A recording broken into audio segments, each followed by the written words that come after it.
विष्णू सहस्रनामामध्ये हे कृष्ण नाव 550व्या क्रमांकाचे आहे. क्रमांक 550 कृष्ण हे नाव. आणि कृष्ण या शब्दाचा सरळ अर्थ आहे जो कर्षयती इति कृष्णः, जो आपल्याकडे आपल्या रूपाने सर्वांना आकर्षित करतो त्याला काय म्हणायचं? कृष्ण. आपण कृष्णामाईच्या चरणाशी बसलेलो आहोत. साक्षात कृष्णरूपिणी नदी आहे आपल्या शेजारी, त्यामुळे तिच्या किनाऱ्यावर बसून कृष्ण या नावाचं महात्म्य बोलत नाही. आता तुम्ही म्हणेल इथे येऊन सुद्धा तुम्ही कृष्णाबद्दल काही बोलला नाही, कसं नाही. तिची सेवा आहे, त्यामुळे कृष्णामाई आपण म्हणतो. साक्षात कृष्णरूपिणी आहे. आणि या कृष्ण या शब्दामध्येच आकर्षण आहे. कृष्णामाईचं सगळ्यांना आकर्षण आहे की मला सांगितलं आहे की नाही? आकर्षण कृष्णामाईचं, उत्सवाचं आकर्षण कृष्णामाईचं. हे जे आकर्षण आहे आध्यात्मिक, हे आकर्षण म्हणजे कृष्ण आहे. आणि म्हणून रामही आपल्याला त्यांच्या जीवनाने आकर्षित करतात, कृष्णही आकर्षित करतात. आणि आपल्याला आदर्श जीवन जर का कुणाचं बघायचं असेल तर ते प्रभू रामचंद्रांचं आहे. म्हणून रामकृष्ण हरी हा मंत्र म्हणत असताना रामांसारखं आदर्श जीवन आपल्याला विष्णू सहस्रनाम देतं. 394 नाव रामोविराम, त्याच्यातच 550वं नाव कृष्ण येतं. आणि ते कृष्ण नाव भगवंताकडे आपल्याला आकर्षित करतं. आपली भक्ती वाढवते. उपासना भक्ती कशी वाढते? कृष्णामाईसारखी वाढते. अखंड समुद्रापर्यंत. कुठे उगम गावली? महाबळेश्वरला, तिथून पार समुद्रापर्यंत. अशी कृष्णामाई की जिच्यामध्ये स्वतःकडे पातक जास्ती झाली आणि ती पातकच कुठे धुवायची असा गंगेला प्रश्न पडला, तेव्हा गंगा सुद्धा स्वतःच्या ठिकाणी साचलेल्या अनंत मानवांची पातक धुड्या करता 12 वर्षातून एकदा येते आपल्या बहिणीला भेटण्याकरता येते. कृष्णामाई किती पवित्र असेल, जिच्यामध्ये गंगा आपली पातक धुवायला. आपण किती भाग्यवान आहोत की आपण कृष्णामाईच्या किनारी आहोत. तर या कृष्णेला आवडणारं नाव म्हणजे कृष्ण आहे. लक्षात घ्या, तुमच्या वाईकला करता हे नाव खास आहे, कृष्ण.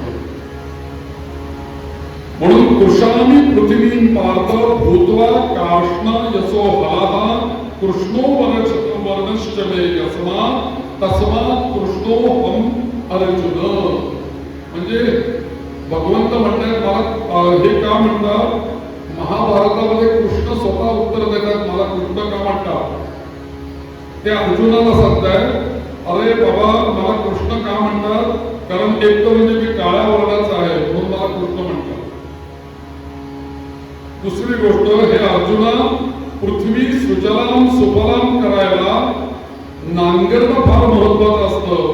आणि ती नांगरण जे आहे ते नांगरणाकरता काळ्या रंगाचा लोखंडी नांगर बनावा लागतो मला. आणि ही पृथ्वी सगळी नांगरावी लागते.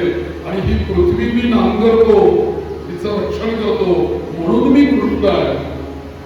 आणि दुसरी गोष्ट म्हणजे म्हणून मला सगळे लोक कृष्ण म्हणून ओळखतात, असा महाभारतामध्ये श्लोक आहे. म्हणून कर्षयती कृष्ण हा या कृष्ण नावाचं एक वैशिष्ट्य आपल्याला ऐकून ठेवा. सहस्रनामाच्या दृष्टीने महत्व काय आहे? श्लोक बघा कसा आहे.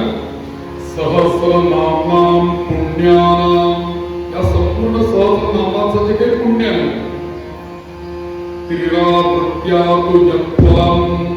समजा एखाद्याला असं वाटलं की आज 3 आवृत्त्या विष्णू सहस्रनाम म्हणायचं, तर मी 3 वेळेला विष्णू सहस्रनाम म्हटलं तर जेवढं पुण्य मला मिळेल की नाही त्या 3 वेळेला म्हटल्यामुळे. तिरावृत्त्यातु यत्फलम्. पुढे काय सांगताय या पुराणामध्ये श्लोक? एकावृत्त्यातु कृष्णस्य नामैकं तत्प्रयच्छति. एक वेळेला कृष्ण म्हणणं तुलने करता काय 3 वेळेला विष्णू सहस्रनाम म्हणणं. हे मी सांगत नाही, पद्मपुराणाचा हा श्लोक आहे. 3 वेळेला विष्णू सहस्रनाम म्हटल्यानंतर जे पुण्य तुमच्याकडे जमा होतं, एकदा कृष्ण म्हटल्याने ते पुण्य प्राप्त होतं. काय महत्व आहे कृष्ण नावाला? कृष्ण कृष्ण कृष्ण कृष्ण कृष्णामाई. एक कृष्ण शब्द तोंडामध्ये आला की आपल्याला 3 वेळेला विष्णू सहस्रनामाचं पुण्य आपल्याला प्राप्त होतं. गोविंद माधव मुकुंद हरे मुरारे शंभो शिवेश शशिशेखर शूलपाणे दामोदराच्युत जनार्दन वासुदेव त्याच्या भटाय निधी संतत मामनंती. यमाचे जे सगळे दूत आहेत ना, त्या यमदूतांना यमाने ऑर्डर देऊन ठेवलेली आज्ञा. हे बघा म्हणे तुम्ही जाता पृथ्वीवर सगळ्यांना आणायला वरती, तुमचं काम आहे, माझं पण तेच काम आहे. आपले चित्रगुप्त प्रधान बसलेले आहेत, त्यांच्याकडनं फाईल घेऊन जात जाते. कोणाचे काय पातक आहेत त्यांना कुठल्या रस्त्याने घ्यायचं नीट विचारून जातात. तसेच जाणार आणि कोणालाही उचलून आणणार चालणार नाही. माझी ऑर्डर काय आहे, पृथ्वी तलावरती जाताना तुम्ही चित्रगुप्ताशी चर्चा करून जा. जे जे मानव गोविंद माधव मुकुंद हरे मुरारे शंभो शिवेश शशिशेखर शूलपाणे दामोदराय दामोदराच्युत जनार्दन वासुदेव या मंत्रांचा जप करणारे जे जे मानव आहेत त्या मानवांना माझ्याकडे घेऊन यायचं नाही, त्यांना सोडून द्यायचं. म्हणून या सगळ्यांमध्ये दामोदर हे नाव पण अत्यंत महत्वाचं आहे. कृष्ण कृष्ण कृष्ण कृष्ण असं जर का म्हणतात आम्हाला काय मिळतं, एकाच वाक्यामध्ये त्यांनी सांगितलं. दुसरा श्लोक लक्षात घ्या. कृष्णेति मंगलम नाम यस्य वाची प्रवर्तते. समजा आम्ही कृष्ण कृष्ण आपल्या वाणीने म्हटलं, म्हणावं सगळे जरा कृष्ण कृष्ण कृष्ण कृष्ण कृष्ण कृष्ण कृष्ण कृष्ण कृष्ण. आपल्या मंगलवाणीने जर का कृष्ण कृष्ण कृष्ण असं म्हटलं, यस्य वाचित प्रवर्तते भस्मी भवन्ति सत्यस्तु महापातक कोटयः. तुमच्या ठिकाणी असलेली अनंत पातक केवळ कृष्ण कृष्ण कृष्ण म्हटल्याने जळून जातील, दग्ध होतील. त्या सगळ्या पातकांचं भस्म होऊन जाईल असं सामर्थ्य या कृष्ण नाव. म्हणून राम कृष्ण हरी, म्हणून या नावाला अत्यंत महत्व आहे. आणि म्हणून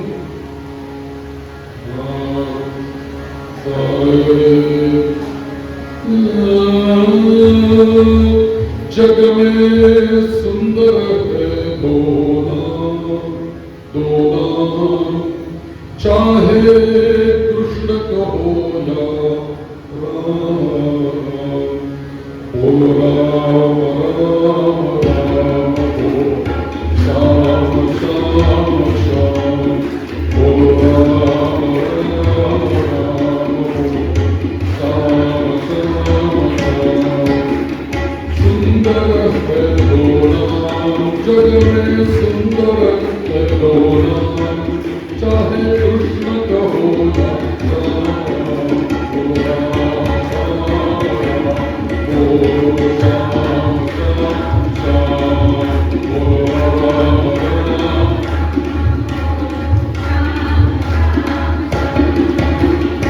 एक एक कंस पापी तुम्हारे, एक कंस पापी तुम्हारे, एक दुष्ट